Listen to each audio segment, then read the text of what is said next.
plenty. We don't know if there's more to come. The only thing you can guarantee right now is that your home of credible, factual, and balanced news and analysis, AYV Media Empire, will bring you every twist and turn of this amazing race in full color and in high definition. We shall have a comprehensive look at the developments around the election as we count down to Sierra Leone's date with destiny. Women clamored and got a law that provides 30% minimum quota in governance. Will that be achieved this June? Well, one thing is clear. The nation has begun its conversation that will culminate a date with its destiny on the 24th of June. How much will change by then? And what shifts within the political landscape are we going to see? Find out more on the nation's biggest and most trusted news source, AYV, on Channel 33, on DSTV Channel 399, on Radio 11.7 FM, on Facebook, Twitter, Instagram, YouTube, and of course on TikTok. Yes, indeed. Only AYP. Because AYP, Nine Salo Sabi.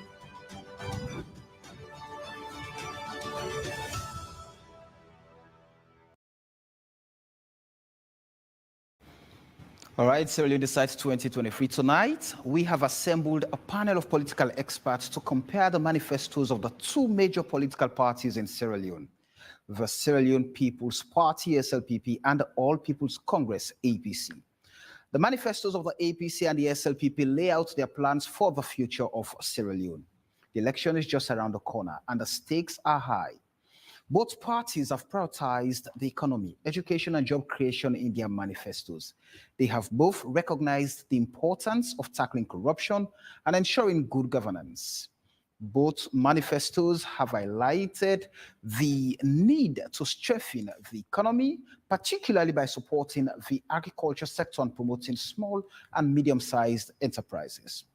One of the biggest challenges facing Sierra Leone is youth unemployment. Both parties have recognized this and proposed various measures to address that, such as creating jobs in different areas, and tonight we'll explore that.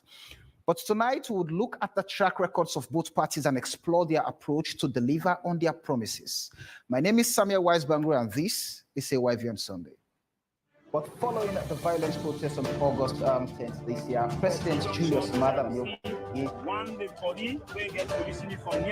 for the two giants, APC and SLPP. There are no protests in all the parts of the country, including Liberia, and now he finds the back of the net. And one honorable member, Right, good evening and a warm welcome to AYV on Sunday.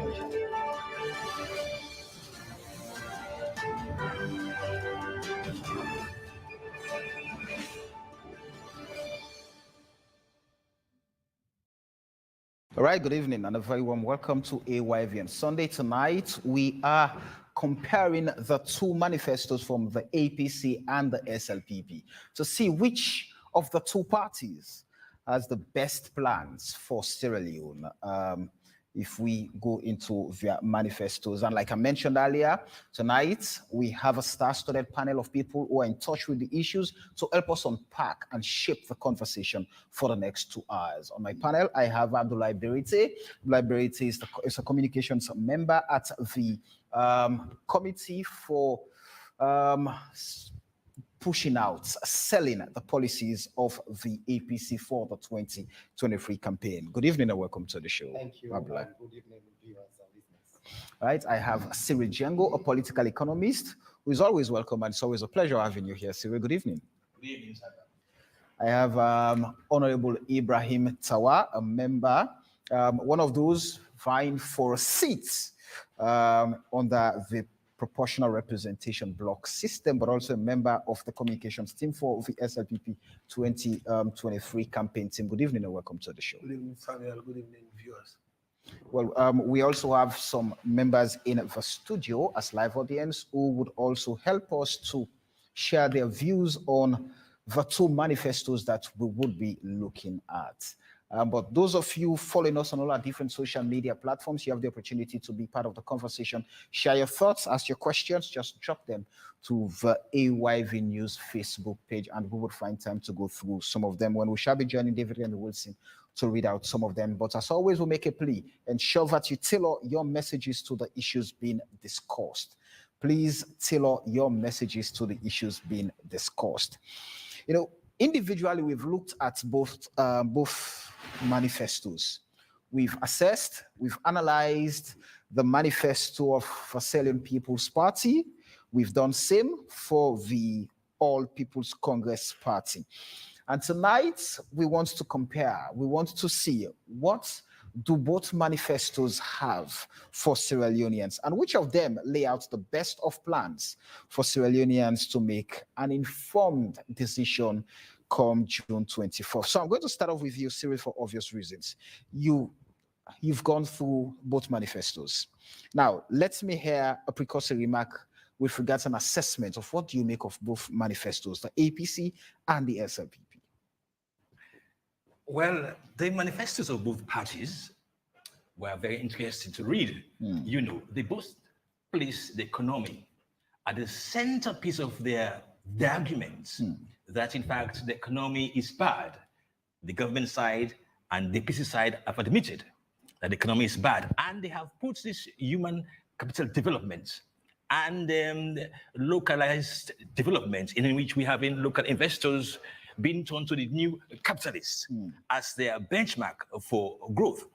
But then what we are saying is that they are fine languages. The parties have very good writers. They have very good economists. So, I mean, the document is fantastically written. If I am to grade them, I think both have scored very high marks because on paper, we in Sierra Leone are very good intellectuals. They can write, they can express themselves.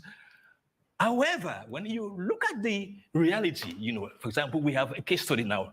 We're doing a postmortem of the Sierra Leone People's Party, which is the governing party. We tend to wonder, where are we?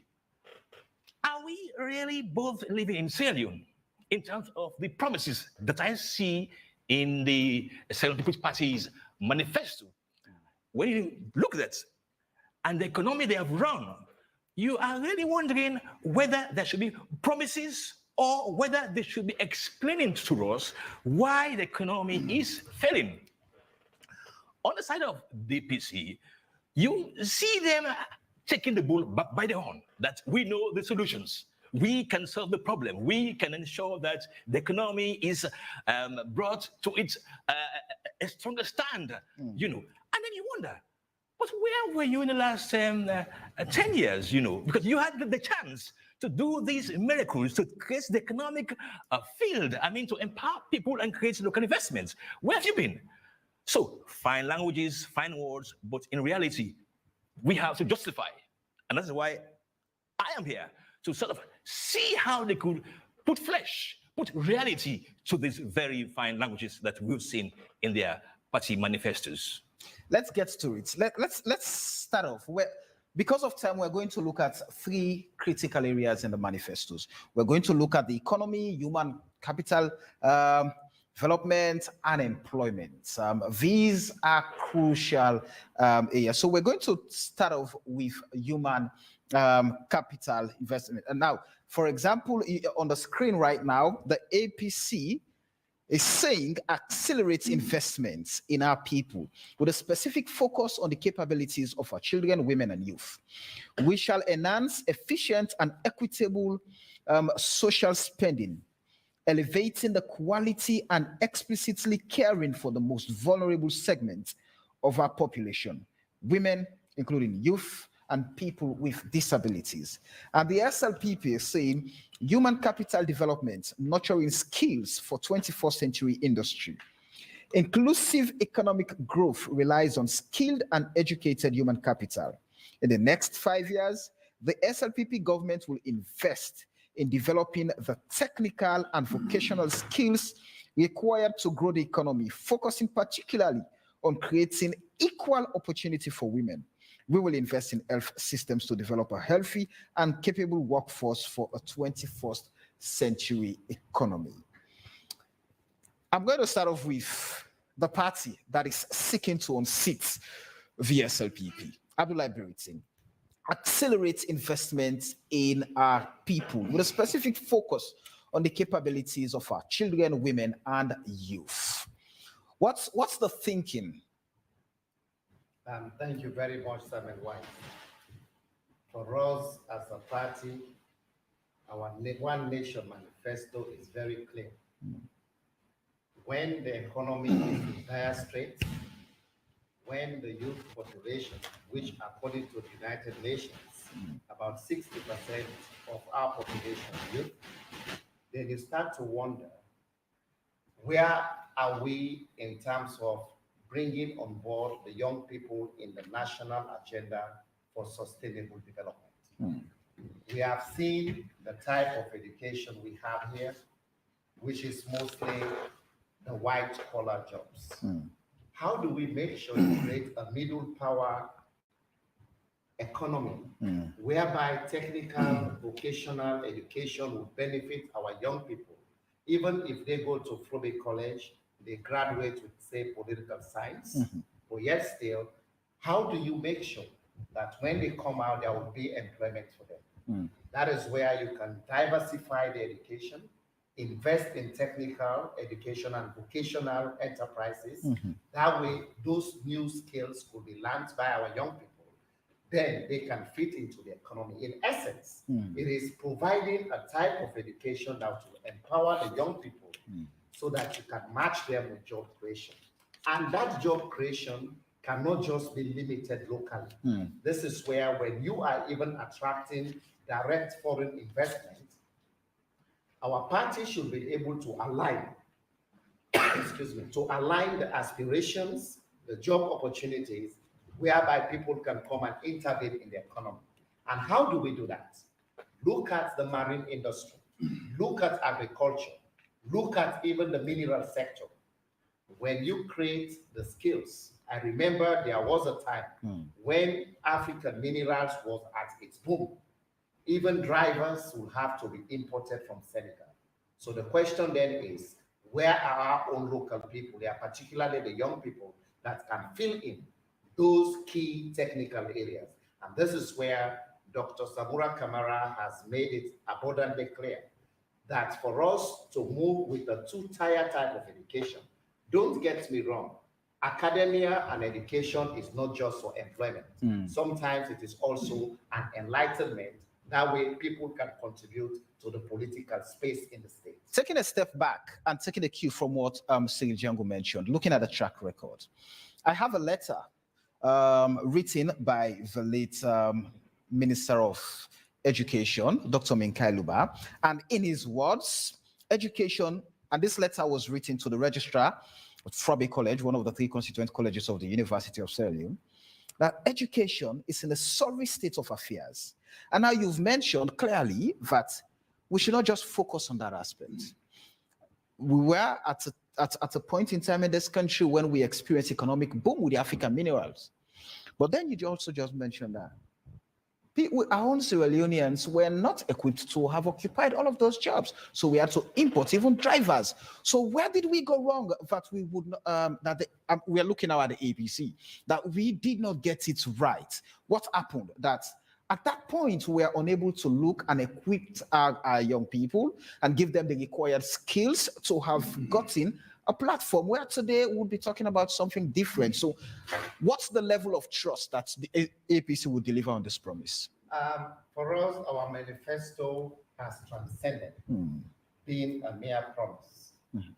It has graduated into being a commitment and also a real manifesto for the people. And when we launched it on May the 29th this year, Dr. Samura Kamara was very clear that, you know what, this manifesto is a collective agenda for sustainable development, which means we are striving, working with the young people so that they can be, their voices could be heard in the development trajectory and agenda. It is one thing to just come and impose on them that this is the prescription for you for economic growth. Where did we go wrong as a nation?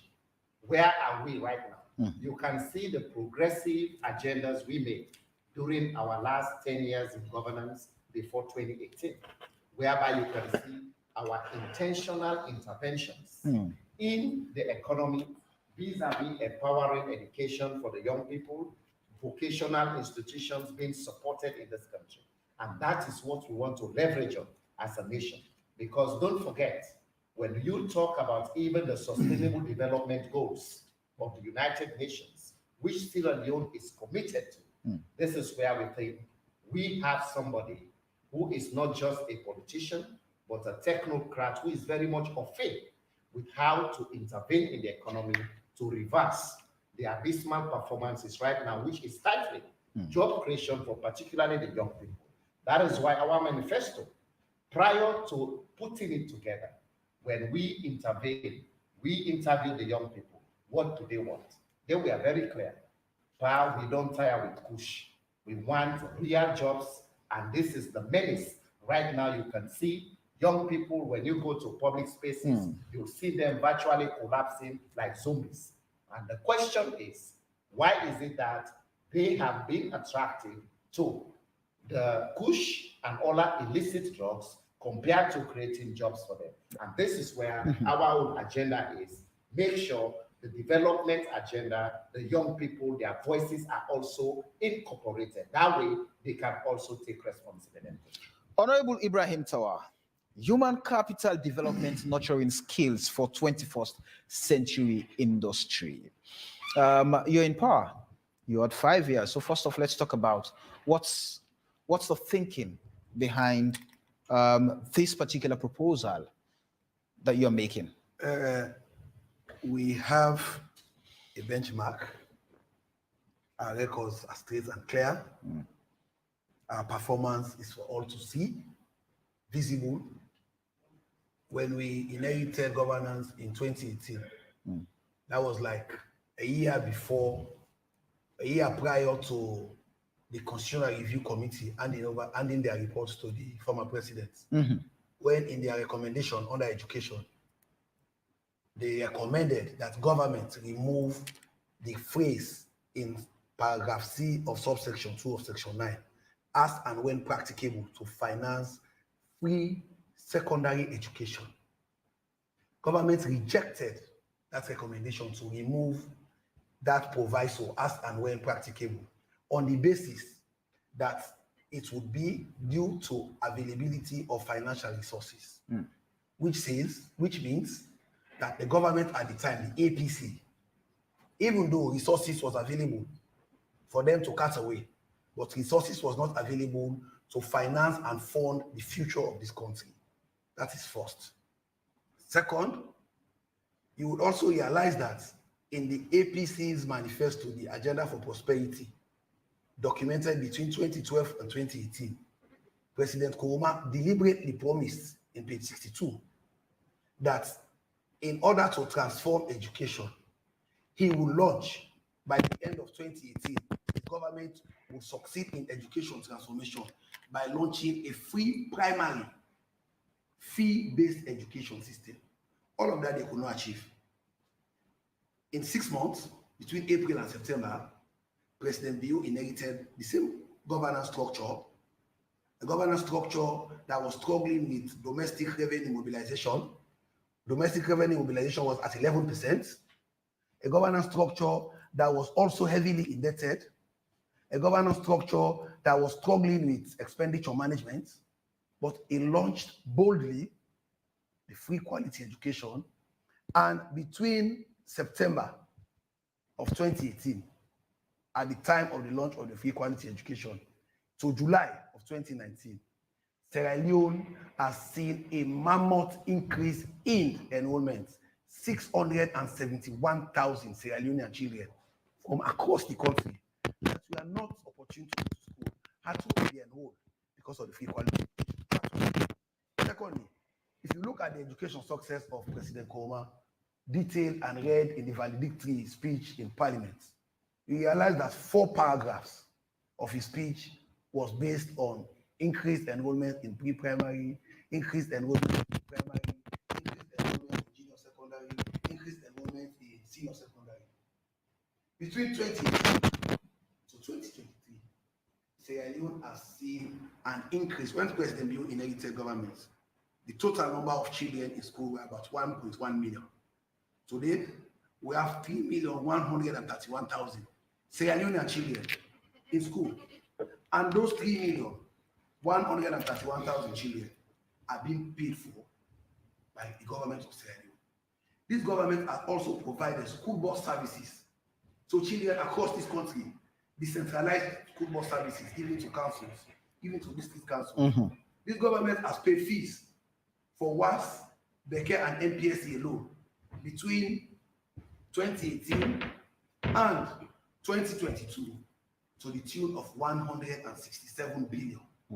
This government has given 11,454 children, in fact students, in the university scholarship, worth about 57,200,000,000 leones in fees. This government has granted scholarship to 4,537 Sierra Leonean children studying science, technology, engineering, and mathematics. And of that number, 2,300 and plus are women. So what we are saying, with all of these statistics you're giving us, now the party is saying in the next 5 years, the SLPP government will invest in developing the technical and vocational skills required to grow the economy, focusing particularly on creating equal opportunity for all, including women. Now, let's go. Your government separated the ministries of education with the focus of building the middle manpower. And now, if you are promising that again for the next 5 years, could it mean in the last 5 years you failed? What we are saying in the manifesto is that in the last 5 years, what we've been doing majorly in terms of building the middle level manpower, firstly is to build up.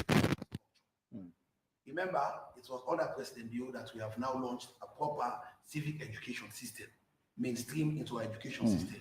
It was all promised in the last 10 years. Yeah, it was under President Bio that we have seen in the 16 districts. We have 11. Bo, Pujaum, Tonkolili, Koinadugu, as the case may be, right across, Masingbi, Kono, where we have technical vocational structures now in existence and functional. That was never the case.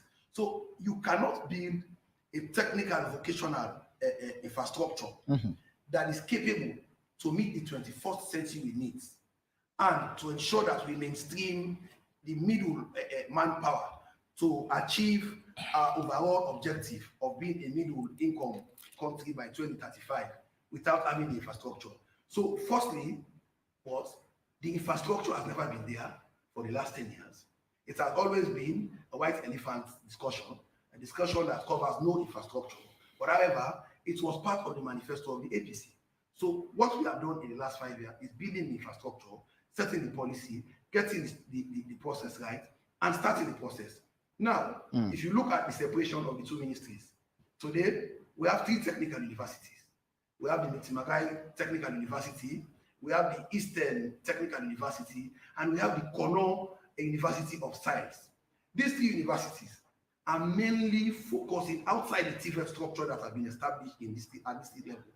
They are mainly focusing on building middle manpower. For example, at Mitimagai, now we have professional courses in masonry, we have professional courses in carpentry, and they improved the structure on garage tie-dyeing and the likes. So what we are saying, unlike what my uncle said, that in 2011, 2012, 2013, when our economy was hitting 21% growth, we have to rely on bringing drivers from China. So now, because places like Mitimagai, the separation of the ministry has shown clearly that the infrastructure, the capacity at technical level was not there. Now we are restoring it. So places like Mitimagai are now rolling out this type of education. All right. So we have professional drivers and we have youths that have been trained under the youth service schemes that are operating heavy duty trucks, either heavy duty trailers, either excavators, bulldozers, rollers.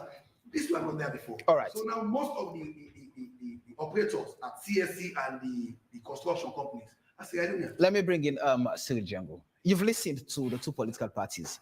They've submitted arguments why both parties feel that they have the best proposals for the people of this country, and why the people of this country should choose either of them come June 24th. Now, from what both of them have submitted on the issue of investing in our people, where do you think we've gotten it wrong over time? Well, you know, Beriti and Ibrahim have made fantastic submissions here, you know, especially the one coming from the Sierra Leone People's Party side, in which he is categorically making clear mentions of their achievements. You know, I cannot dispute or deny those achievements, but I'm saying the reality seems to be different from what he is painting as an objective analyst on this panel. In what sense? Because when you look at quality education and its vibrancy, you would expect one thing, that public servants who are well paid and earning very well should be able to have their kids experience public schools. But despite all of these fantastic statements that we're seeing, this government has a large number of their own people having their kids in private schools, and many of them are out there studying in private colleges. So you have to admit that while you're making these fantastic statements of empowering the youth, of tech voc, the reality is that the resources are not there. They are bare minimum resources to empower the learning ability of these young people. Now let's talk about Mr. Beriti. He was very forceful on job creation for the youths, that the youths are going to have jobs instead of kush, that they're tired of kush. Yes.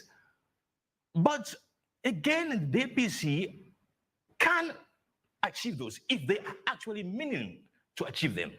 However, when you look at the past record of the APC with the youths, what we saw is where this handout, these cash handouts, where the president would make it a habit of, instead of creating investment tools, empowering the youth, rather see them and his ministers in the APC then giving handout to the Kada guys, the Keke guys. We think that the APC has to go beyond these handouts to come up with a systematic, well thought out youth agenda that would ensure that tech folk that you spoke about are effectively being used and are well resourced. So the handout is a key problem of your own economy towards the youths. How are you going to make this handout become a thing of the past, such that you are providing the industrial level support that they need? And mindful, Samuel, and I should say this, while we're looking at the manifesto here, we have an argument running across that this election will not be on the basis of the manifesto of the man on my left, the Southern People's Party, or on the basis of the manifesto of the man on my right, the APC. They are saying, and I very much watch this debate, that the election will be decided on one critical factor, which is the tribalization and regionalization of political entitlements. What do I mean? That in fact, this election is a census of regional blocks, not necessarily on the economy, because if it were on the economy, I can assure you Samora Kamara should be having a sound sleep with his own agenda, because the economy, as we are now, has failed. But the vibrancy that we see in the electorate is one of protecting their regions, their tribes, their clans. And that is the enthusiasm that we see being injected into the system. Has any political party in this country won a national election with just the support of its tribal kingsmen? I can assure you that in 2002, this very Freetown was a green zone for Tijan Kaba after he brought in the peace. Right. In fact, the APC were soundly defeated. So I can tell you, we had developed a culture of looking at policies, which means the end of the war was a major boost in which President Kaba won, I think, first rounds, not in the second rounds. But however, the economy and is with over not- 70%. Yes, it's exactly that. Yeah. So the economy is not at the forefront. The manifestos are byproducts. The real thing we're going to assess, and I will be among them, is are these analysts really talking sense that forget the economy? We will come to them. We will come to them. Okay. Let me quickly ask again, Beauty. Now, the issue of investments, how you plan to invest in the people, changing the narrative of education over time, where for many of us, we've always celebrated certification over education, forgetting what real education is all about. And that's the education we've gotten in this country for the longest of time. The question now is, what would be the approach of the APC, and how would you mobilize resources to fund that aspect of investing, usually in our people? I want first to agree with Django that the economy of this country has failed the people of this nation. We would look to the economy. But I will already disagree with him that this elections is about just ethnicity and regionalism.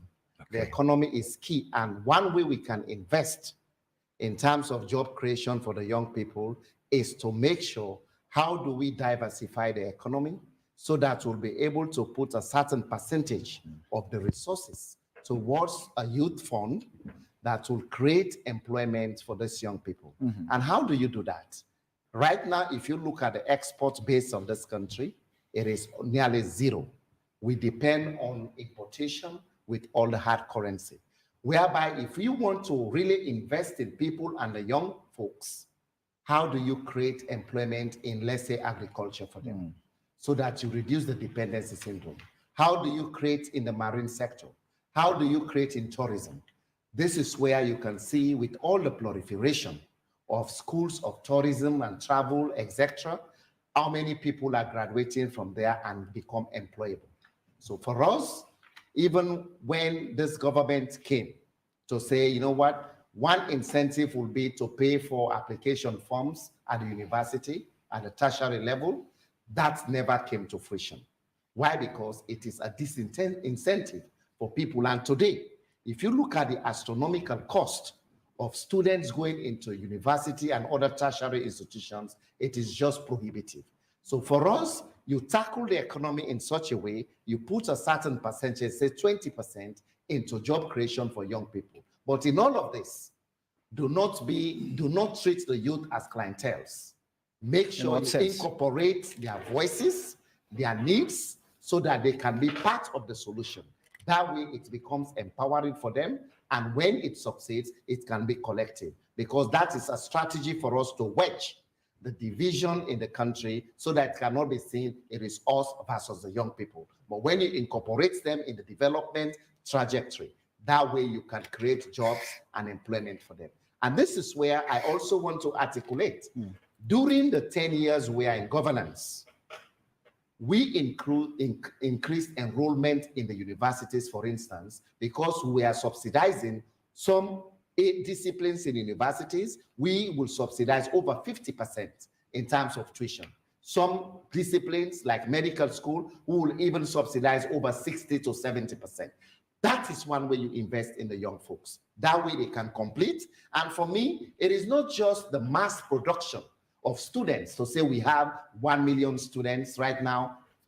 When I looked at the tertiary institutions conducting entrance examinations, when you look at the rate of people who pass to enter after they went through WASC, then you realize to say, where is the quality in all of this mass education that we are talking about? What would you do different? What we'll do different is you strengthen the educational system, whereby you can see it is not just through mass promotions. You will want to make sure when people want to enter university, if they have a B plus or an A in the WASC, when they go into the entrance exams, they should also be able to qualify and not be driven out of the university in terms of dropouts. I think that is a disconnect. All right, Honorable Ibrahim Tawa, the question is, how would you go about this huge investment in human capital that would nurture skills for the 21st century, and where would we generate the funds? We'll come to the economy, but before coming to the economy, we see that either party, the mode of financing education and every other budgetary vote comes from the budget and international and private sector funding. Now look at education. What have we been able to do in terms of what the APC wants to advocate? They say they are going to advocate to get more international and regional partners helping into financing education. As we speak now, Sierra Leone's president is co-chair with the United Nations Secretary General on human capital development, principally because of the giant leap that Sierra Leone has taken above all other countries, mostly in Africa, in terms of rolling out and in terms of mastering human capital development, particularly education. As we speak, Sierra Leone's Minister of Education is the Vice President of the Global Partnership in Education, which has given Sierra Leone the biggest support ever in terms of the GPE supporting a country, one country. So it shows that the progress that Sierra Leone has made over the years is recognized by partners, by patrons, and by the private sector. So leveraging on that image and those progress and the successes we've made in education, yeah, we are going to mobilize additional resources to ensure, like we have now. Over the last 3 years, President Bio constructed and handed over about 1,000 classrooms. Majority, 80% of that 1,000 classrooms was financed by either the European Union, by the World Bank, by GPE, and by private sector development in Sierra Leone, Mercury and the others, which shows the government's posture on education, human capital, is attracting the attention of partners. So mobilizing resources for education already, there is a roadmap. That is one. Secondly, budgetary-wise, we allocated for the first time. Sierra Leone's budget has been hovering around 13 to 15% on education. The declaration, the Abuja declaration was 20%. We've gone above that. We are 22%. I saw in the APC manifesto that, oh, they are allocating 22%, but they're only disbursing 18%. It is never new in this country. Yeah, in terms of budget allocation and disbursement, because the resource ticket is to finance other sectors. But however, we've been able to ensure that we allocate 22% to pay fees, to school materials, to financing education. So budgetary allocation, we are going to use budgetary allocation to support these activities because we realize, like I said, they were subsidizing the universities. Even though they were giving subsidies on paper, the monies were not paid to the universities. We had to come and pay those monies. That is why today, what the BO government has done is to disaggregate the university financial structure. The government has taken the payment of all lecturers, subsumed it into the consolidated revenue form. So what we have now is that lecturers are being paid directly from the government coffers, and they have seen a 75% increment in their salaries, which means monies collected by the university is only meant for one university. So whilst we have paid the subsidies that they don't pay, we have ensured that the university has the financial standing to run itself. Meanwhile, their major costs, which was salaries and emoluments to lecturers, have been absorbed by government. That is a smart way of subsidizing universities without saying, I'm giving you subsidies on paper, but you don't have the money. So for us, at university level, we have structured the university to a point that we've received several tranches of support from the World Bank and African Development Bank to continue to improve on infrastructure of Mitimagai from Badia, to continue to strengthen the Eastern Technical University. Those are the financing model we are going to continue with because it is expanding on the transformation. Sil, you've listened to both gentlemen. Abdullah Berete is saying they have to make the economy work. And when the economy works, they would be able to put some percentage aside for the investments in education. Honorable Tawa is saying already they have a pathway for the fundings for education and human capital development. They have private sector, international partners. They've already committed because they've been helping, owing to the fact that the president and the basic education minister occupy enviable positions at the global stage. Which one is more smart? Well, I am going to vote, so this is a very good time for me to be making up my mind, you know. This is the man anyway who we've known, at least the man who has a conscience in parliament. So nice knowing you physically. Well, he's given very fantastic analysis there of their progress. But if I am to judge his very well put analysis, I would say he is hinging on this development on a very superficial level of success, which is that of donor support. If you listen to him very carefully, he's making a consistent reference to donor support, which is what we do not need, because donor support does have its major problems when it comes to the global economy. This government has been largely pushed by the international donor community. The schools you mentioned, the subsidies, have been largely financed by the EU, the World Bank, like you've said.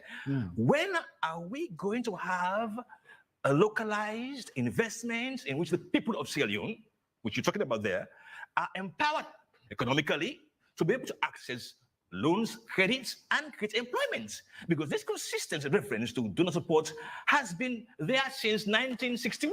And where are we? So I would expect that Mr. Tawa should be making us know what are we doing to own up to our own core national issues on education, on tech voc. What are we doing? What are we on? Because we are only allowing ourselves to be used by the international system when they so fit. Okay, let's come to Abdullah. He's also very, very powerful. You know, he's also very, very convincing on his analysis in support to the universities, to students, and all of it.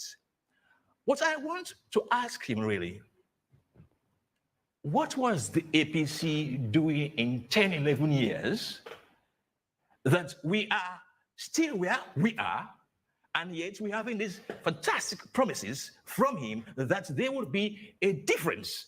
How can I be assured that you're really going to make a difference when it comes to the next time round? That's for you. And if I may respond to that. Just so you do not use up my powers because I'm taking time into consideration. Thank you very much. Let's move on. We're taking time into consideration. Thank you, Cyril. Let's look at the economy.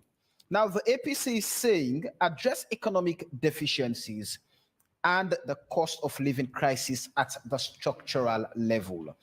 And we shall restore macroeconomic stability and work towards transforming Sierra Leone from a consumption to a competitive production economy. This will include prioritizing private sector development, particularly indigenous businesses and rural communities, leveraging the African Continental Free Trade Area Agreement and other trade agreements, and harnessing the potentials of digital transformation. The SLPP is saying Feed Saloon, an initiative to boost agricultural productivity to ensure food security and inclusive economic growth. President Bio's top priority in his second term is for Sierra Leone to be food self-sufficient. The next SLPP government will boost agricultural productivity by increasing investment, which will fuel inclusive economic growth, boost food production, reduce hunger and poverty, create jobs, boost export earnings, and build our resilience in the face of climate change. Abdullah Beriti, address economic deficiencies and the cost of living crisis at the structural level. How? The APC is very clear when it comes to addressing the economy. Right now, our economy is what I can say a very collapsing economy. And the reasons and signs are very clear. I don't need to go to Frobe College on any economics 101 to know that. Just go down to Dovecourt, ask for a piece of onion. It's 5,000 euros. You ask for 4 pieces of carrots, it's 20,000 leones. You ask for a bag of rice right now in this country, it will be at between 670,000 to 850,000 leones. Palm oil is between 11,000 a pint to 13,000 a pint. The people are suffering in this country. There is a direct introduction of 2 denominations of our currency in the economy, thereby reducing consumer confidence in this country. The dollar to the leone has plummeted to the point that the government has gone beyond solutions, as admitted by the then bank governor, who said, you know what, I have no solutions of what is going on. All we saw him will be in the Caribbean. For us as a country, we should be able to promote what we call balance of trade. How do you make sure you bring in investment in the economy to such that you pump in the marine industry, fisheries, tourism, and agriculture? That way we can reduce the dependency syndrome in terms of importation. Because once your economy is based on importation with less fiscal discipline, automatically there will be a demand and supply forces whereby people will be rushing to convert the local currency to the international denomination, the dollar, because that is the means of international trade and finance. How do you make sure you even reduce the president's overseas travel? Because whenever he leaves this country, either in chartered flights, etc., it is costing us a lot of money in terms of foreign exchange. And how do we make sure we get accountability in governance? And this is where you don't only empower your local, we introduce the local content policy, whereby we try to revamp the economy using the proceeds locally. But what happened? When this government came, I remembered, prior to 2018, they accused the APC of being spenders like drunken sailors. Well, today, I'll remove the simile of like. They are drunken sailors, the way they have managed this economy. And for us, we want to make sure, how do we promote and attract direct foreign investment? And that foreign investment is not to promote the dependency syndrome, but rather confined to the local content of our country, whereby when you bring in investment, there should be internal growth to develop small-scale businesses. Should Sierra Leoneans trust the APC with this promise?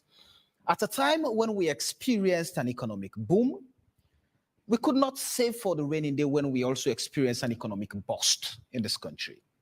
To the point, we saw the APC implemented 22 austerity programs aimed at saving recurrent expenditure of about 309 billion at the time. And until today, I'm sure no Sierra Leonean, well, except for those in power or those of you who were in power, would know how much was saved. So with that record, should Sierra Leoneans trust that the APC can fix the economy? Absolutely. And there is evidence to the effect. I remembered when President Bio came into governance in 2018, he was very categorical that in 6 months' time, they will fix this economy. And that didn't happen. So it was even an insult when I heard them saying that they give Sierra Leoneans in quotes Bunya because they have achieved almost everything on their previous manifesto. And we also had the chief minister. He was on one of the local radio stations appealing to Sierra Leoneans that, you know what, if you entrust us with the economy, we'll fix it in 3 months' time. I can imagine in 5 years, you promise to fix it in 6 months, including the introduction of investment in this country, a simplistic like a bakery, which never materialized. For us, though, what do we do? You make sure you bring in, the first thing is the security tax you pay at the airport that the Suma people introduced. We are going to abolish that, because that is inhibiting tourism flow in this country, so boost the economy. And secondly, you diversify the economy. You diversify it, that way you reduce the importation and look at internal growth, which is very key. And there will be an advisory committee, because for us, we believe in consultations. Bring in the local businesses, the private sector, work with the international partners as well. That way, our growth can be internally generated. I agree with you, we introduced economic rationalization measures. And we all knew the World Bank published a report following the Ebola, whereby they said Sierra Leone lost a chunk of money compared to Liberia and Sierra Leone. Why was that? Because at that time, our economy was the second largest in the world, second only to Macau.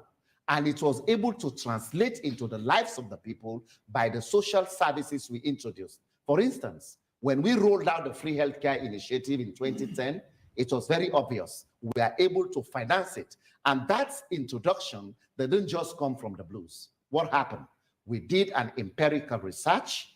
One of the prestigious health magazines in the UK, Lancet, even came with an op-ed to say, you know what? If any country that is to address the health challenges in Sierra Leone, they should emulate the free healthcare initiative introduced by the Nkrumah government.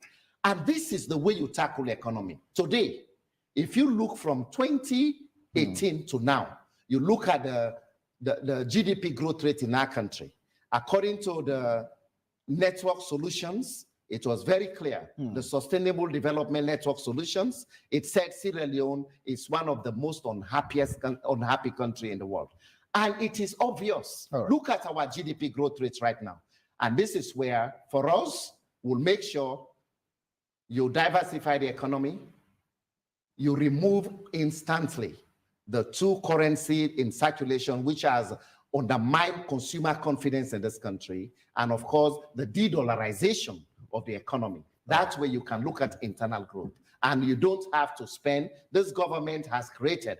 The paradox in their manifesto is, when they came in, they challenged the APC that our government was bloated.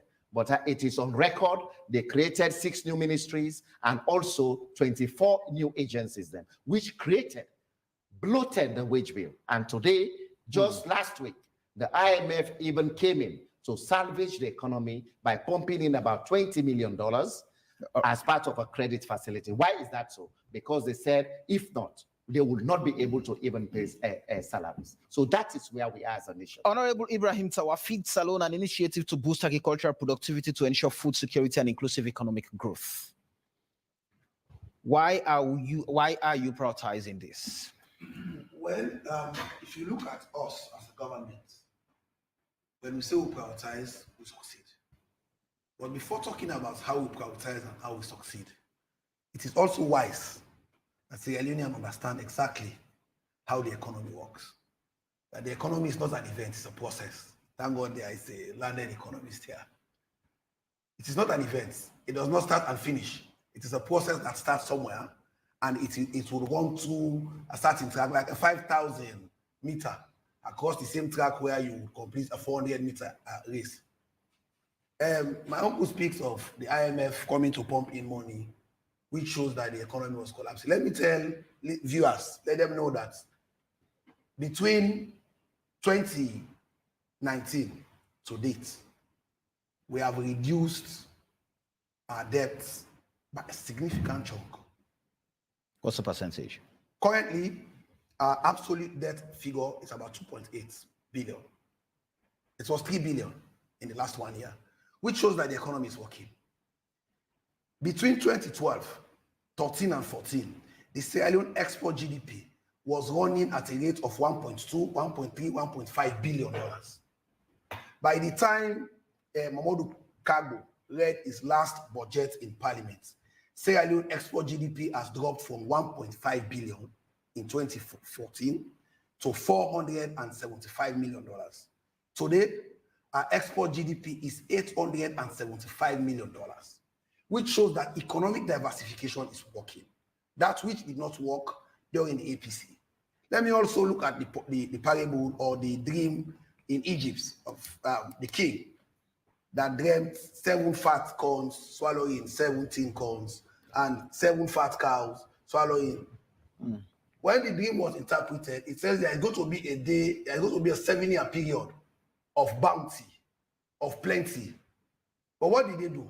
During the 7-year period of bounty and plenty, they make sure that they reserve for the period, for the rainy period. Our economy was only second to Macau.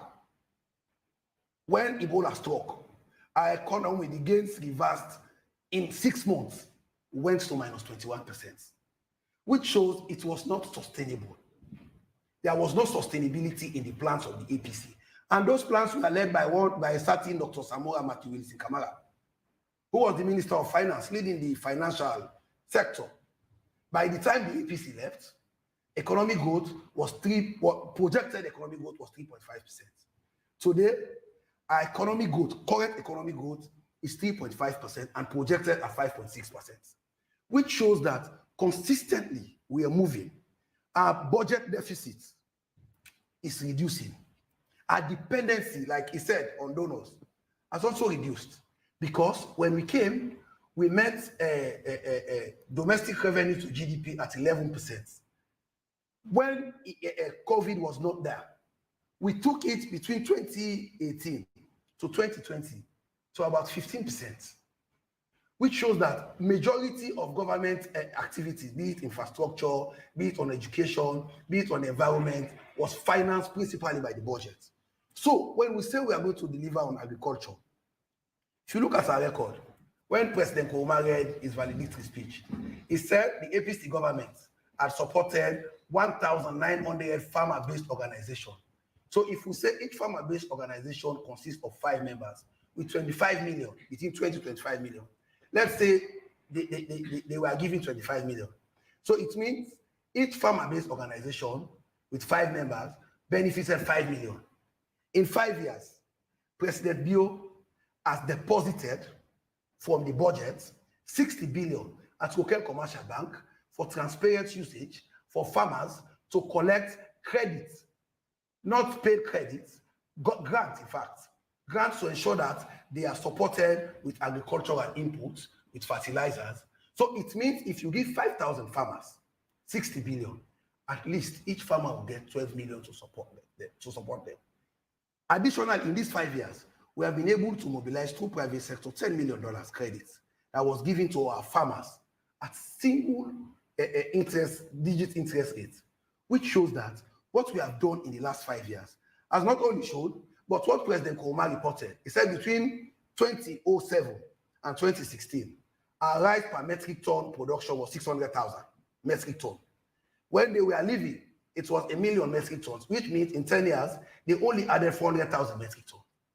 What we have done in 2022 alone, because of the deliberate policy by President Bio to begin to phase in agriculture with education, in 2022 alone, our local rice production was 900,000 metric tons. That is 22% increase in just 1 year. So what is going to do, in addition to the 410 power tillers, tractors, rice miller, destoners that he has bought already that are functional, we are going to increase the budget reallocation to agriculture. That is deliberate local financing means. This is not the private sector mobilization. We are going to increase the budget to 10%. And when we increase the budget to 10%, to show that we are serious, by the closure of the 5th Parliament, we've passed into law the Slurry Act. The President has signed it, which would give additional funding capacity to Slurry to conduct research and to ensure that we have the right input in the right soil. In addition, we are going to ramp up our investment in cash crop, because if you look at Sierra Leone and Ivory Coast, we are both net importers of rice, even though Ivory Coast imports more rice than Sierra Leone.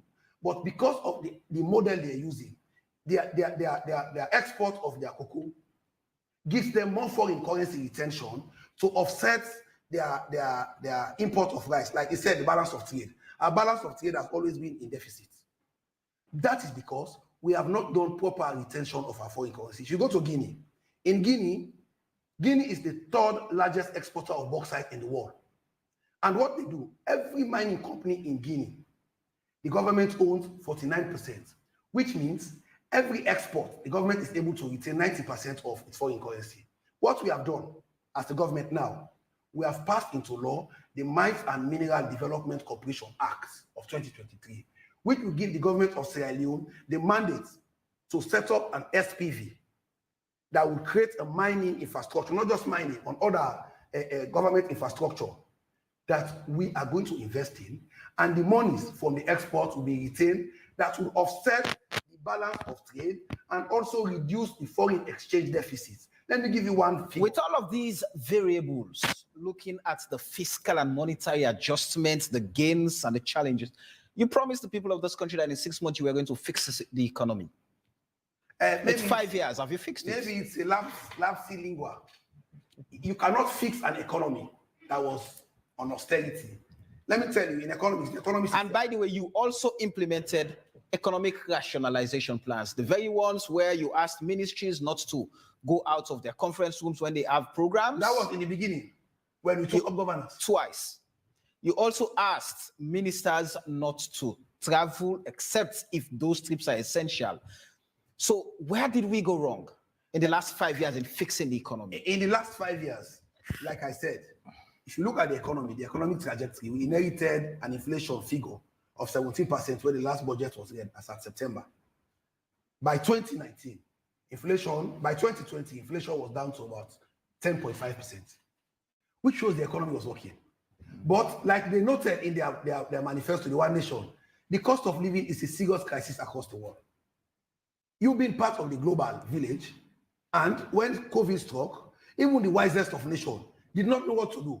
Everybody locked down. And Sierra Leone being a net importer of everything. Imagine Brazil, Pakistan, Thailand, Vietnam, where Sierra Leone imports its rice from, are all in lockdown. What would that mean for Sierra Leone? It means you have to implement prudent financial policies. So what President Mio did was to invest $50 million in supporting businesses in Sierra Leone to ensure that the pressure, the cost on importing rice would not affect the Sierra Leoneans directly. Even though rice price is high in Sierra Leone, but it is the cheapest in the sub-region. Go to tradingeconomics.com. You will see that in Guinea, even though their currency is stable, rice is 1.5 million Sierra Leone currency. In Senegal, rice is about almost 2 million. Thank God the attaché from Senegal is part of our audience. He will confirm. So it means the deliberate investment of this government in pre-financing both the OMC, the oil marketing companies, and the rice importers has shown us, because Sierra Leoneans would have been in a dire economic situation had it not been for those deliberate policies. Let's listen to Cyril Django, the umpire. Cyril, I am still. This is your area. Now, I want to specifically come into the issue of the tower. You know, I see you reading a lot of things there. You know, but I'm talking about the reality on the ground. The reality is that inflation is a major disaster in this country. And if it were true that all of these things you've been doing for the economy are actually working, then I think we should have a measurable impact on inflation. Mind you, Liberia, George Weah, President Weah, is saying in his message to Parliament in January that he has successfully reduced inflation from 30% to 7%, and we're all in the same global economy. Now, in making mention of this Ukraine and whatever, the question is, how can you make mention of Ukraine and Russia when Ukraine is still exporting a huge quantum of grain? Ukraine is still a major player in the global economy. Russia and Ukraine are also exporting. And then there we are seeing Liberia making fantastic progress in reducing inflation. And we are having a major, last year, when you compare the Leone to the dollar, it was merely 10,000 Leones to $1. And this year, same time, you see a massive discrepancy. And then when you look at the campaigning of the government itself, it's campaigning. It's not on a message of what we're doing to ensure we reduce this inflationary trend that is impacting on salaries. It's much more about a dancing spree. I mean, a spree of dancing and jubilation, for which I still stress that in this election, we're about the economy. I think it's a massive failure. But if it's about a tribal census, a regional protection, then I think it's a major issue. Now, let me turn to Verity. He was raising very fantastic points here when you're talking about empowering a local sector, building a local middle-class base. Sierra Leone does not have a middle class base. What we have is a political middle class, one in which when they come to power, they have the wealth, they have the businesses, they control the best sectors of the economy. We cannot continue to survive in that kind of political economy where it's only the political class who are building up. Because when they crash, the economy crash.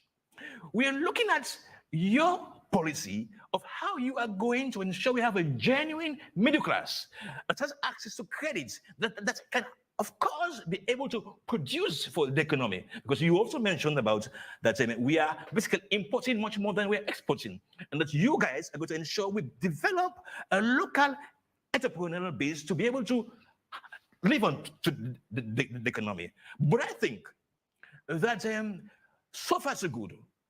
We have to accept one fact, that Sierra Leone's economy is not going to develop if we continue to develop a political middle class. You have a fair idea of literally what the SLPP is doing with the economy right now and how you've assessed that. If we are to talk about the 11 years reign of the APC, where would you put that assessment? I mean, looking at whether or not the APC will deliver on the economy.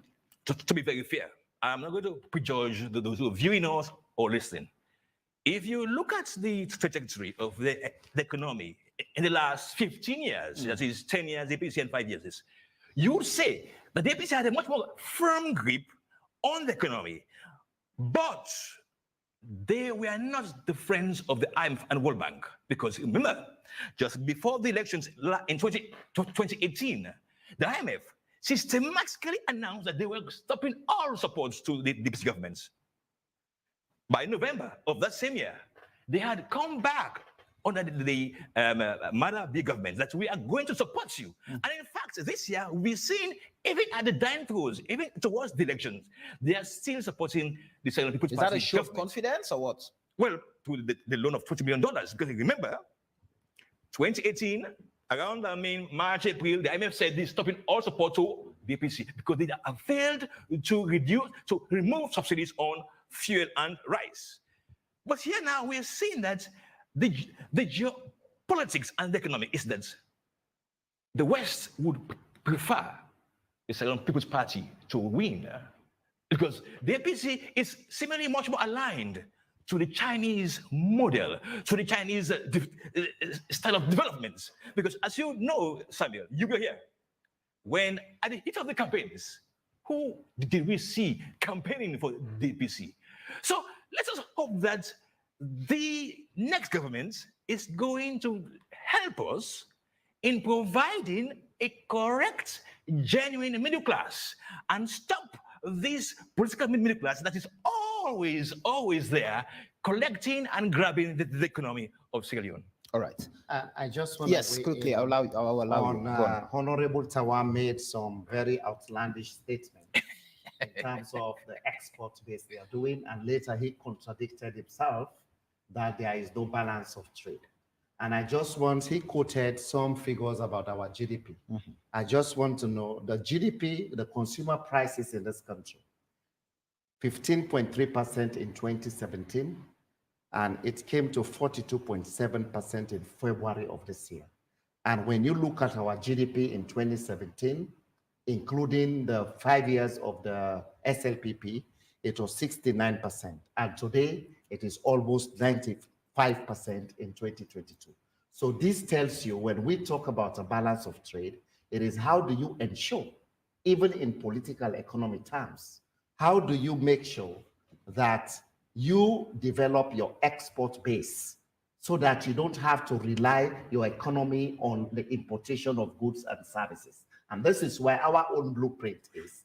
How do we make sure we diversify the economy so that there is a disincentive for the importation of goods and services? Because once you want to import, you are going to convert your local currency into the international financial currency, which is the US dollar. And Django mentioned that the international community, because APC was leaning to the Chinese, we also, and that the West would prefer the SLPP.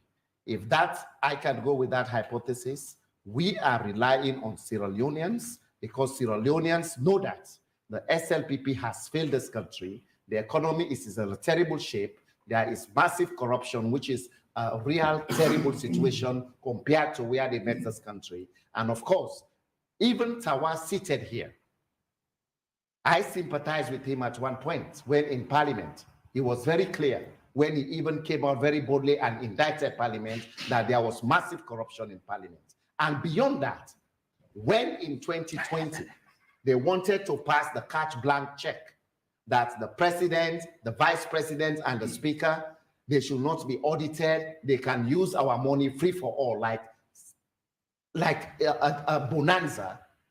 He was one of those who vociferously came to challenge that. And we also saw, as part of correcting this economy, state institutions that will drive corruption, that will make sure we get fiscal discipline. We don't have to remove an auditor general and impose a new one who will say, you know what, we are not going to audit the office of the president because it didn't reach the threshold. What is the threshold? Sierra Leoneans want to know, and that is why Sierra Leoneans are going to kick out the SLPP. Honorable Tawa, quickly. Can I firstly talk on the issue of balance of trade for the layman to understand? Balance of trade is the difference between your total imports minus your total exports, or your total exports minus your total imports. That will give you your net balance of trade. Like he said, he quoted some fine figures. If you look at the periods that he has stated, our balance of trade certainly needs to be strong. Because in those periods, we had African minerals, we have London mining. We were exporting.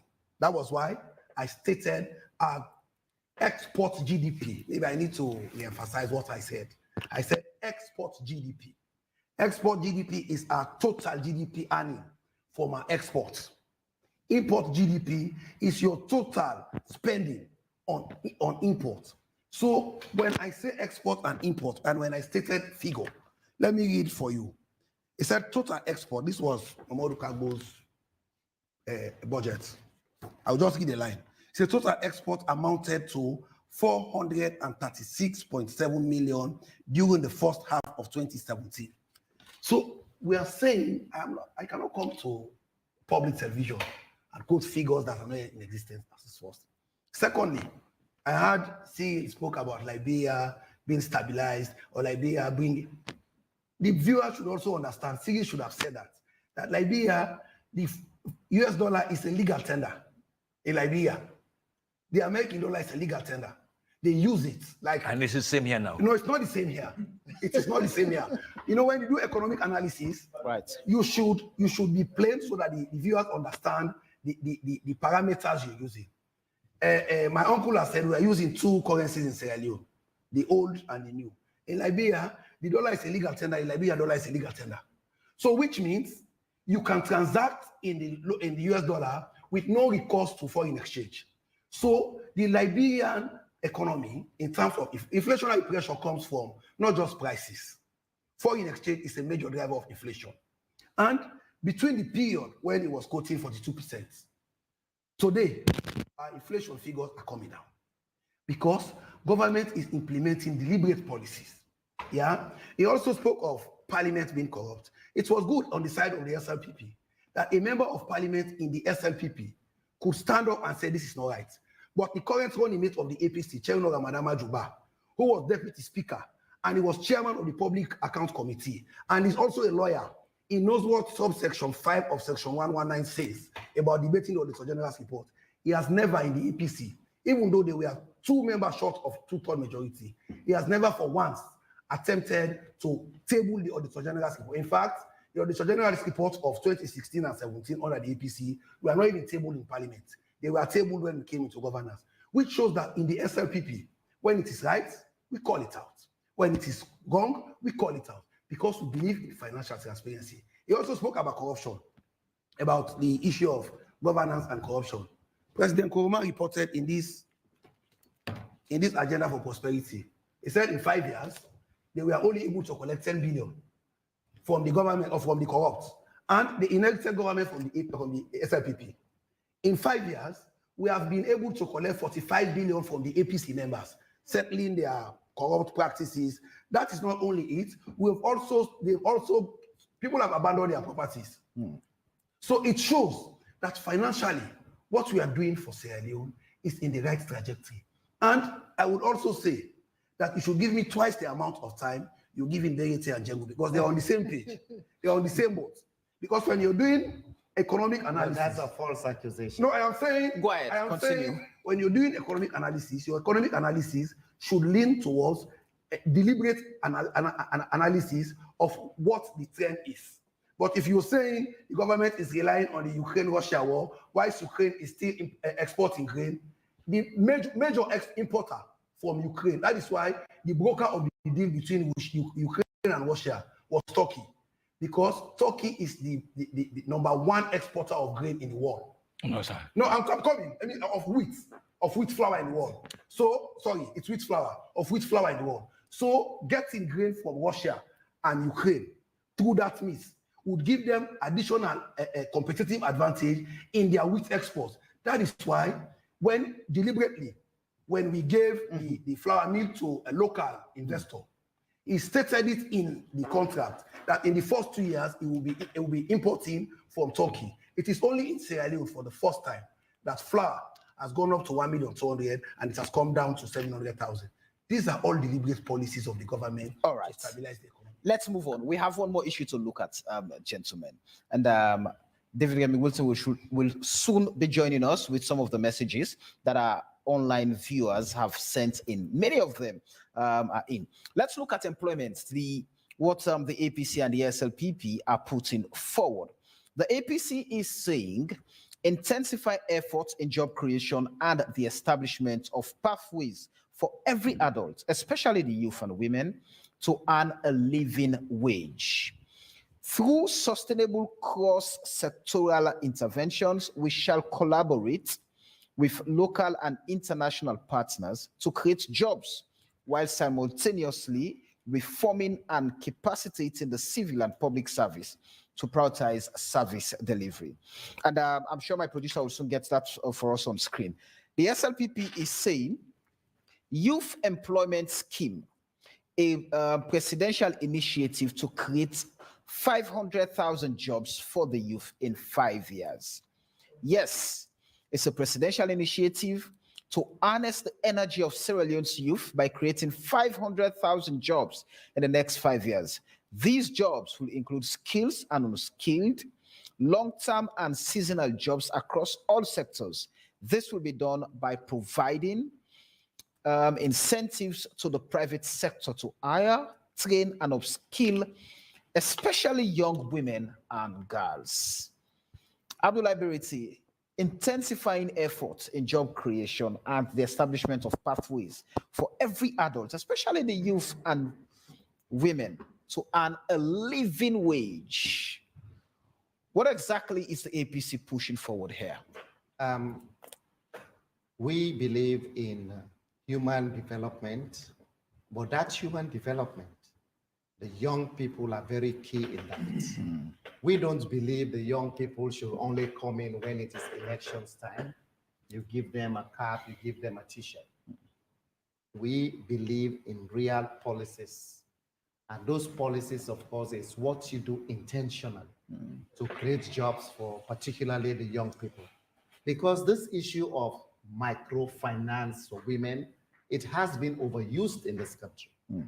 How do you do real growth?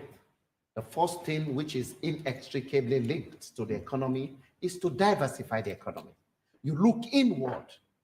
The dependency syndrome, all the time looking outward for whatever support you can get.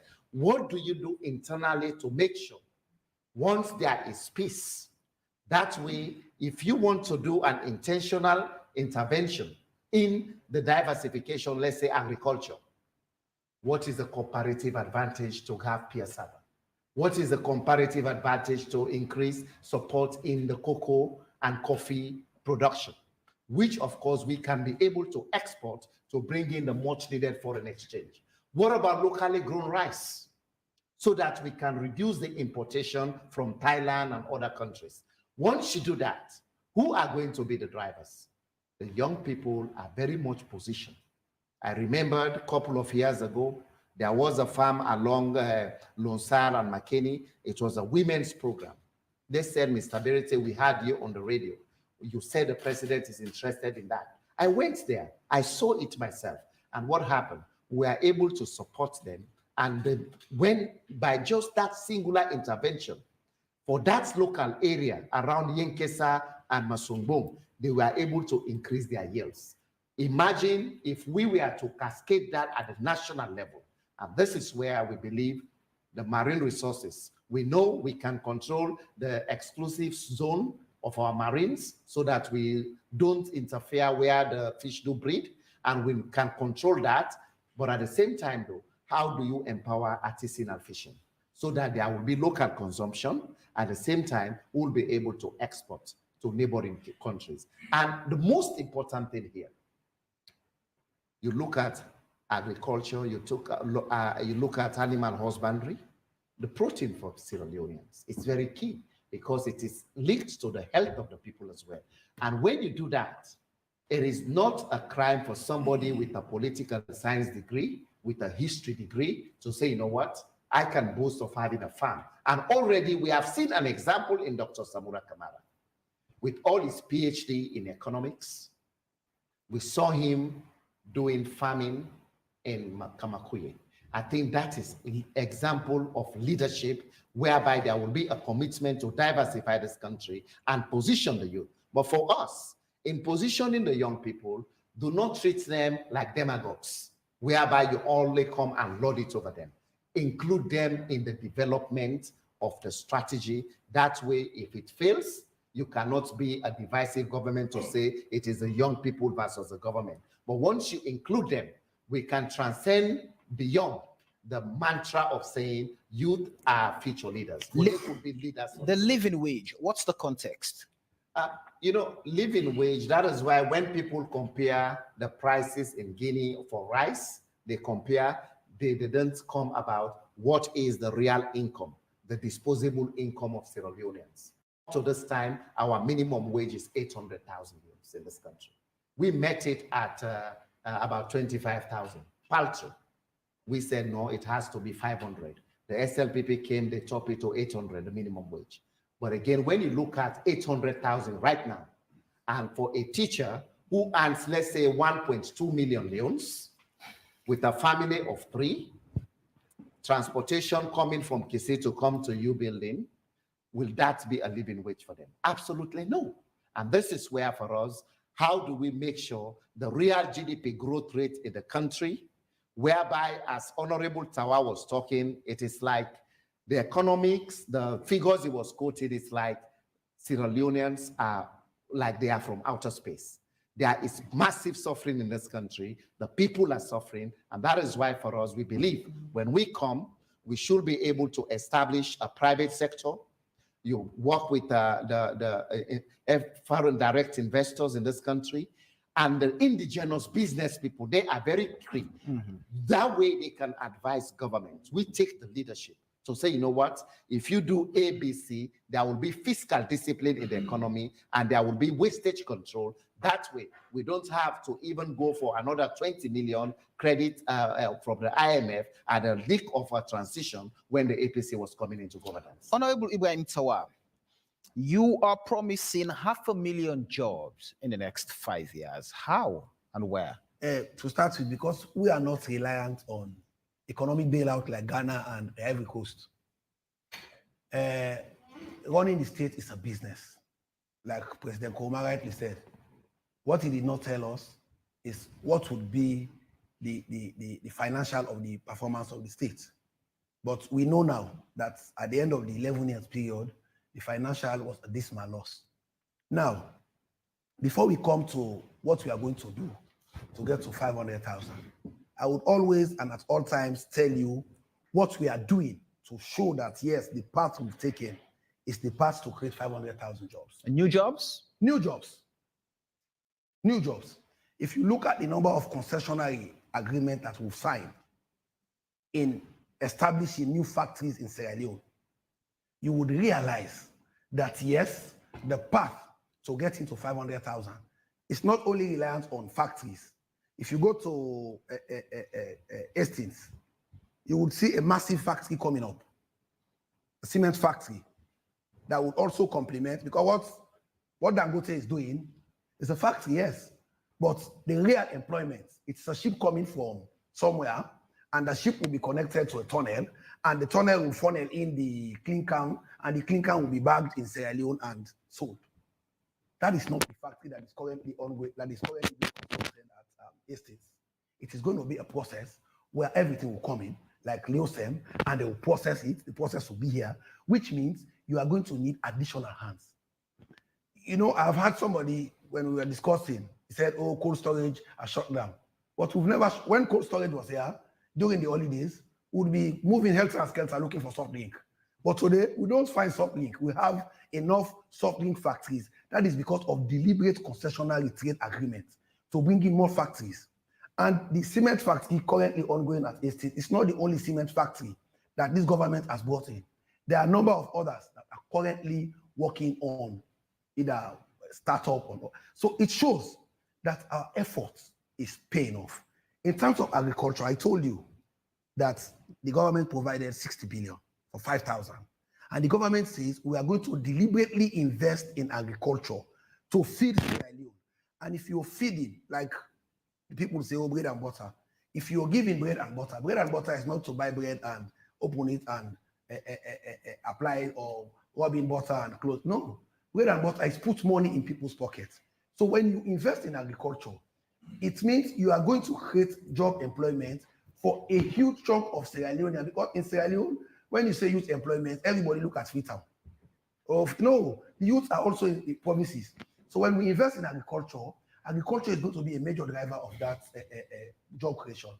If you look at the mines, by the time they were leaving, a lot of mining had closed. And it was Frank Timis, who was at Africa Minerals, a friend of former President Nkrumah, that came out and bought London Mining and formed Marapa. Nobody knew to date what was the cost of that deal. It was a shady agreement. Nobody knew. After a while, he sold it to SL Mining. And when SL Mining came in, because Frank Timis was a close ally of the government, what happened? They entrenched a number of strange clauses in that agreement that restrained this government to the point that we had to shut down the process. And we restarted. And when we restarted, at this point, for the first time in Sierra Leone's history, a government had 10% in a mining company, which means we are beginning to control our destiny. It is the same. The concessional agreement we've given to King Ho. They are moving faster than expected.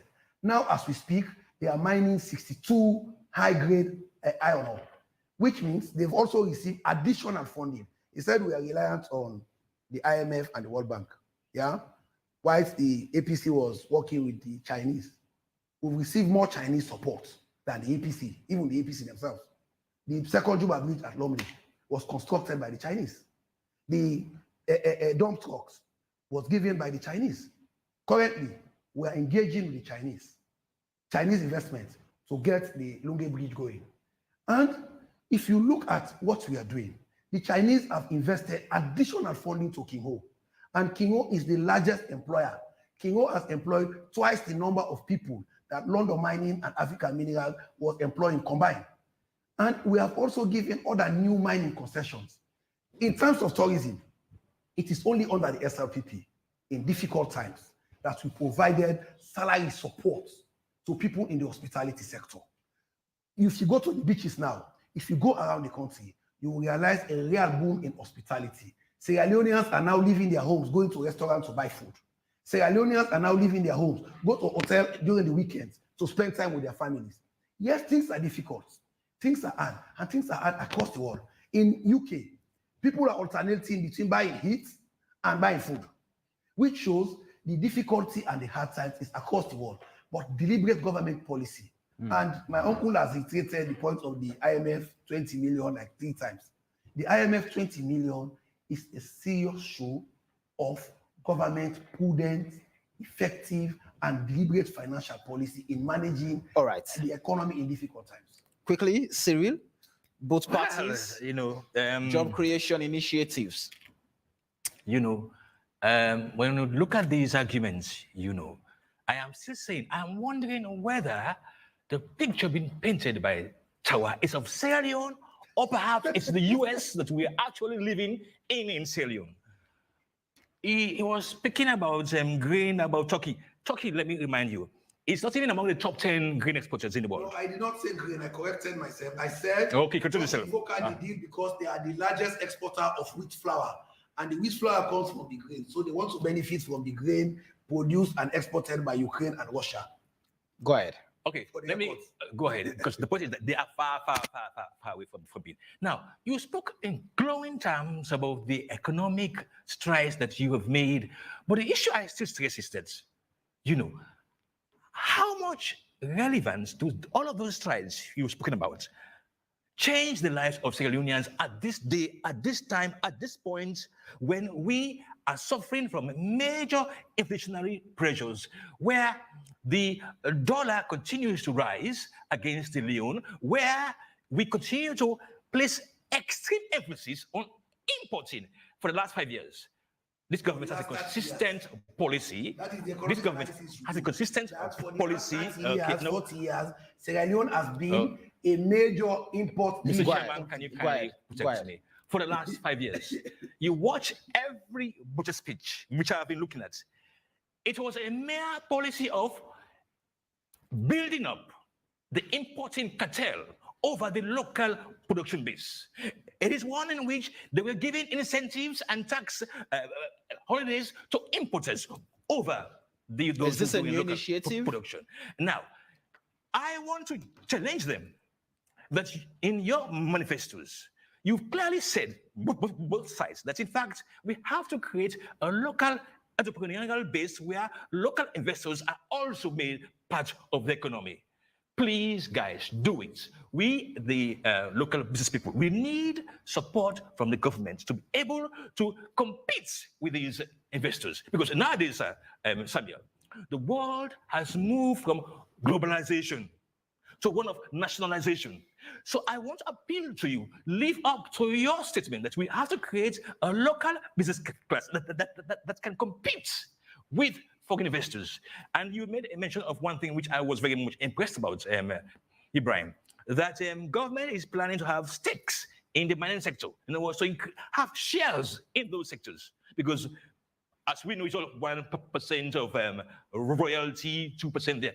We have to have a government policy from the APC and from your government that would have larger and greater stake in the key sectors of the economy, such that we have to make money ourselves, rather than having these left out. But however, and my final point on this, the IMF $20 million support, when you look at the specification for it, it is not about supporting the government's economic agenda. It is one that to ensure they mobilize revenue to pay debts. Right. If you look at it very carefully, Samuel, it is not about supporting, no. It's about ensuring you arrange your fiscal space to ensure you increase revenue to pay our debts. All right. How long are we going to be on that? Let's quickly join David Gemi Wilson for some of the messages our online viewers have been sending. Good evening, David. What are some of the messages I'm seeing? Already, first, before you start reading, we have to apologize to our viewers that time is never our best of friend. We're being dangerously chased by time, so we'll not be able to go through many of your messages. You will have to forgive us. Let's take the few that time will permit us, and we'll have to take some of the comments from members of the live audience.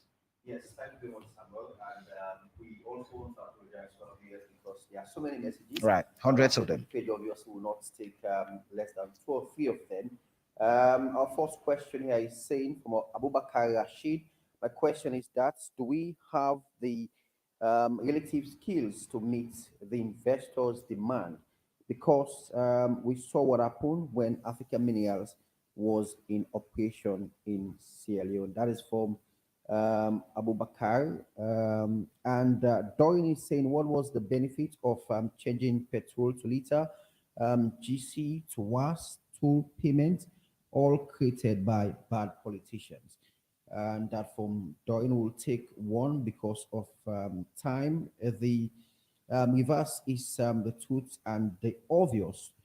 all fair minds and objective people. Sheku Swari says we are still not getting, well, it's a concern that they want to get AYV from across the globe. There are so many messages. Like I said, we cannot take all of them because of time. Abubakar is saying there is progress on that already. Miltimaga is currently offering all these relative skills offering in Sierra Leone. So getting investors will help the Sierra Leoneans. And Elizabeth Masako says, Mr. Tawa, could you explain President Bill's 40 billion United States dollars project? Because when the audit report was and that project in Port Loco as well. And Albert Kokai says the APC man in the studio is well, we cannot stick that. We cannot stick that. And please tailor your comments to the conversation in the studio. Well, because of time, we cannot take more messages. Thank you. Somewhere. Thank you very much. So, David, as we prepare to get the comment from the live audience, and please would ask the members to please stand up and just say your name, and you have a minute, please, because of time. So, as we prepare for that, let me just take this message from Usman Tholi Toure. For decades, our economy has been strategically less diversified, with no clear pathway to sector diversification. Key economic diversification is based on CSE priorities such as agriculture, agro-processing, tourism, and mining. Let's quickly join members of the live audience. You please stand up, say your name, and you make your contribution in a minute, please. Please stand up, sir. Thank you. Thank you very much, Samuel. Good evening and good evening to our viewers. My name is Mohammed Elba. Let me first of all start with the economy. I think it is important that when we talk about the economy, it is important for us to look at the root causes, because no government, in its right senses, will prepare a manifesto, share that manifesto across the country, and that manifesto definitely resonates with the aspirations of the people who got elected. And at the end of the day, you do nothing, to ensure that you alleviate the suffering of the people. So when we talk about the economy, it is important also for us to talk about the root causes. Mainly, all the panelists have agreed that yes, indeed, Sierra Leone is an importing nation since time immemorial. We have been importing 90% of the goods and services that we use in Sierra Leone. So efforts being made by successive governments to ensure we reduce the importation rate is what we should be discussing as a country. So to just blame the current government, especially in importing goods and services, I think it's not fair to a very large extent. Like the high cost of living, for example, the high cost of prices. Fuel. We don't produce fuel in Sierra Leone. The cost of 1 barrel of fuel in 2017 is not the same cost of, it's not the same amount in 2023. The cost of freight is no longer the same. You go and check out. And if people go and buy, let's say, for example, it was $28 per barrel in 2016. And in 2022, it is $48.7 a barrel. Do you expect those people to come and sell the same price? No. All right. And that is the same for every other commodity that has been imported in Sierra Leone. Thank you.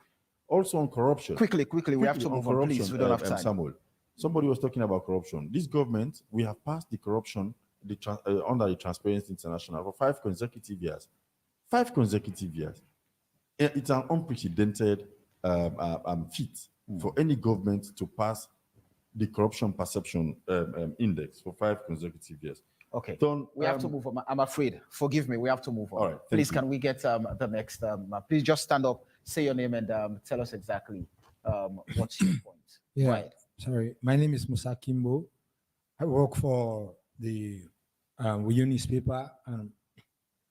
Sorry, I'm also part of the APC media team. Go ahead. My question is to Honorable Tawa. First of all, the SFB came to power on the platform of fixing the economy, and you have food security as an or as one of the pillars of your manifesto. And you are mentioning Chinese help, Chinese assistance to this government, but you did not mention a ship of rice, the aid that came in, and in sincerity, talking about food security, And I think that should be mentioned as part of the Chinese efforts to this country. And that was in contention. And many top brass were also in the limelight for that. So I don't know how you can explain. To come to the matter really is, I don't know if you've been taking bold steps in creating a kind of internal resource mobilization and empowering local farmers like for a sustainable food security without relying on imports, which we have to pay a lot of foreign exchange for, which we don't have the necessary exports to pay. And as a result, it will affect our currency and our economy. So if you are really serious about food security, I don't know where has it landed us in this present situation where a bag of rice is like 700,000, even locally produced products like palm oil, pepper, onions, they are way above the top. Thank you. And I don't know how you can explain that in economic terms. Thank you very much. Yes, quickly, please stand up and just go on. Ishmael Bayo. I want to speak briefly on President Bio's human capital development, especially the free quality school education, and also his next agenda, which is agriculture, due feed salon. In 2018, President Bio campaigned right around this country on giving Sierra Leoneans the free quality education. He has earned that reputation and credibility. He's achieved that. Wherever he's campaigning today, it is a testament that he has achieved that. And his next agenda is feed salon agriculture, which is known by any SLPP and even anybody, all Sierra Leoneans. They will tell you that President Bio's next agenda is Feed Africa. I have attended meetings with the president where he chaired during the Feed Africa Summit in Dakar, Senegal. He was so much passionate about agriculture. And when Sierra Leone was presenting the agricultural package compact for Sierra Leone to earn some money, about 40 billion from the Africa Development Bank. The Africa Development Bank were very much impressed by our agricultural compact. So it's a long vision of the president that he has educated Sierra Leoneans. When you take care of the mind, you have to take care of the tummy as well. And agriculture doesn't just mean when we are well fed, it brings foreign reserve economy of.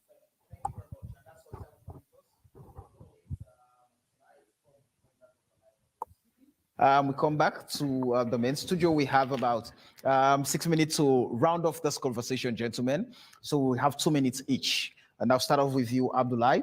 Why should Sierra Leoneans vote in the SLPP?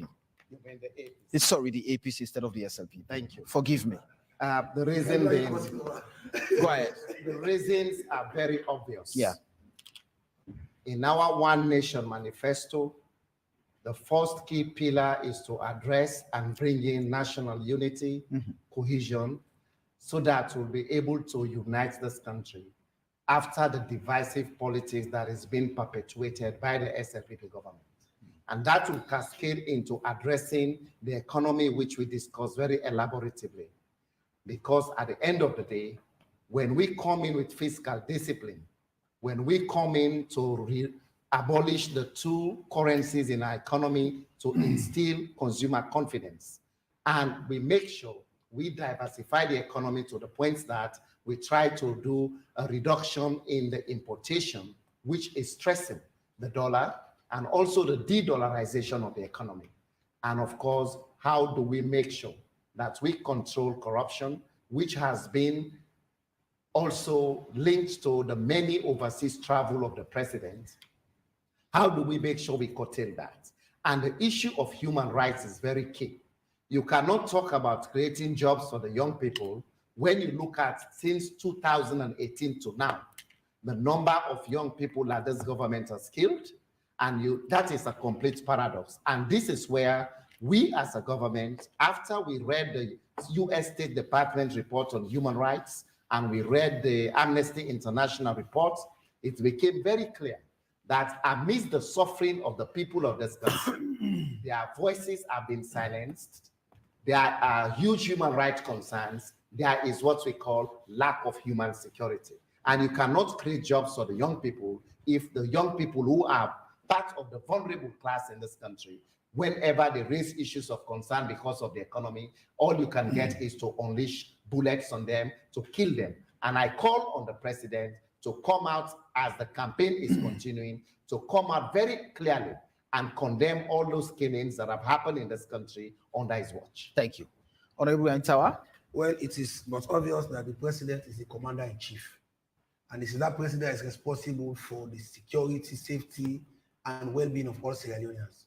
So if a Sierra Leonean, under a particular government regulation that restricts a certain amount of boats to go out at sea, decide to break that rule, and when they are stopped, they come and begin to burn police station, government infrastructure, and you say government cannot stop them, and in the process, lives were lost. What I don't like is policemen, are they not Sierra Leoneans? Policemen were killed at Subo. The APC is not saying that. Government money, government investments in poles imported from other countries were taken to Tumbo for electrification. Those poles were burnt down, all of them. Nobody is condemning that. So what are we saying? I have also heard about the presidential travel being mentioned by my uncle like 7 times. That is because the APC, in their diversification challenge, one of it was, under tourism, was Sierra Leone international image. This president has changed the image of Sierra Leone. So what has happened?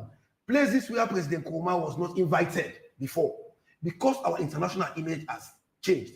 Now President Bio is being invited. As at yesterday, he has just received the International Civil Aviation Authority examination, preliminary examination report. They've examined Sierra Leone in 2006 and 2014 and 2016. In both of those instances, we failed miserably with 18 and 14%. In this examination, because of he has rebranded Sierra Leone, we have an international airport that was promised by President Nkrumah. He could not fulfill it. In page 97 of the Agenda of Prosperity, I will give you specific reference. He could not fulfill it. This president has done it without money coming from the coffers. So our image has changed. Now we are scoring 83%, which means Sierra Leone is on the path of moving to the next level. And Sierra Leoneans cannot go back to the periods when the APC was formed in divisiveness. The APC was born out of division because they did not believe in unity. Shaka Stephen broke out of Lancaster, came and formed the election before independence movement that transitioned into the APC. And since then, Sierra Leone has not seen peace. And let the people of Sierra Leone know that, like President Bio will say every day, the APC is not good for themselves and they're not good for this country. Right. Thank you. Sil Django, what are your partitions? I want to use this opportunity to call on both sides to preach political tolerance, to preach peace. Democracy is not war. It's a battle of ideas. And I want to also focus on the ECSL, the Electoral Commission, to do a thorough forensic auditing of its whole process to ensure that those who go into man the election process are capable, they understand the importance and the fear in doing their duties. I want to call on all those who are talking about tomorrow, that there will be this and that. For God's sake, we need peace in this country. Even the international system would expect that we put peace at the forefront, because if we mess up with the peace, it will be disaster for this country. So I hope we're all moving towards peace, and we're going to vote in the next 14 days' time. There will be the elections. We go to vote and come back peacefully and happily. And whoever wins should be able to be magnanimous to the loser for the sake of peace. It's our beloved Sierra Leone. Thank you very much. Thank you very much. Make a talk this now, Crew. So with all the calls, social media calls about tomorrow, make one Macedona also, we don't decide basically as people, we let peace we want to enjoy every now and then when we get the opportunity, we say, make we all go about with normal business. Because the president don't say, instead will go around as the fountain of honor. We'd also hear some talks from opposition politicians where they say, let everybody go about their normal business, because now we want for seed. And make sure, say, as we head to the June polls, we'll all be peaceful. Make we not fet we self again. Salon no one dandy. So this not the message. Do you have tomorrow? No man go about normal business. You get for go work, go to your office. You get for go school, go to school. We will get for ensure, say, we go bola for me something rap, make we go do them. So at the end of the day, we go be peaceful and we'll get rank for go. The politicians, they will go, the APC, the SLPP, we then go for go campaign, and the other parties, they let them go campaign peacefully. This not the country, and this not the society we want for see. Until then, the show has been AYV on Sunday. My name is Samuel Wisebangu, and up next is our AYV Primetime News. Take care of yourself and have a lovely night. Bye-bye.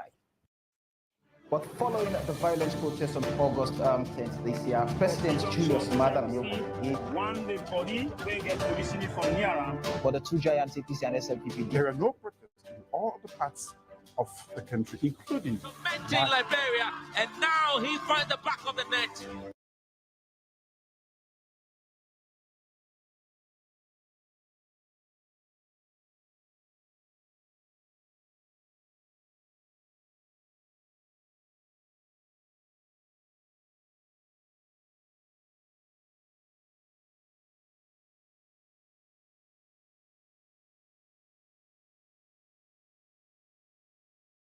Oh yeah, talking point platform, TTPTV. Oh yeah, Unale we pledge, we love and loyalty to we sweet, sweet mama salute. Now we all come together as well for tomorrow. Now we go make salute.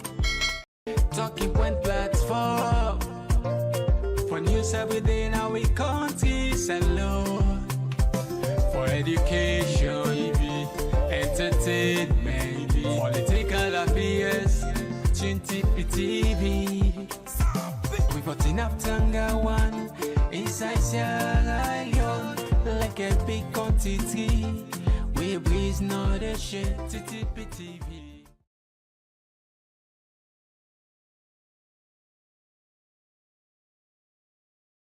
Oh yeah.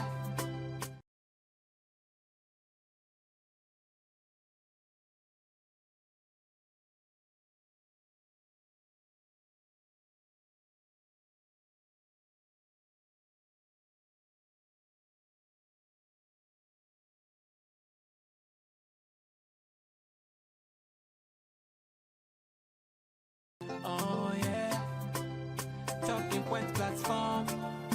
TTPTV. Oh yeah. Unale we pledge, we love and loyalty to we sweet, sweet mama salute. Now we all come together as well for tomorrow. Now we go make salute.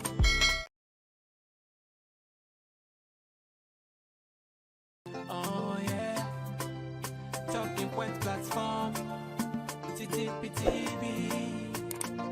Oh yeah,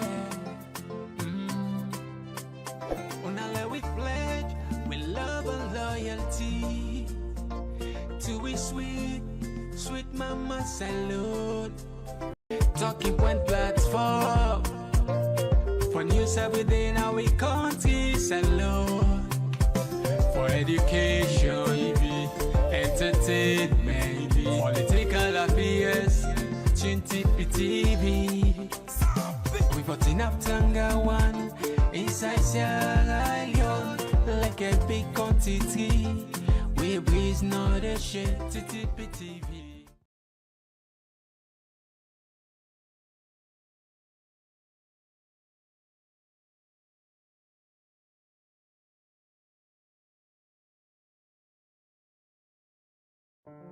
Attention, attention. Are you hungry for the latest insights on politics and good governance issues from the motherland, Sierra Leone, look no further than Talking Points, your go-to platform for engaging discussions. Subscribe today and let your voice surge. Talking Points is where smart minds come alive. Subscribe now.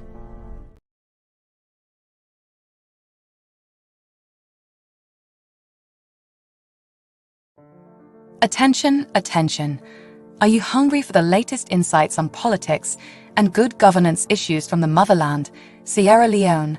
Look no further than Talking Points, your go-to platform for engaging discussions. Subscribe today and let your voice surge. Talking Points is where smart minds come alive. Subscribe now.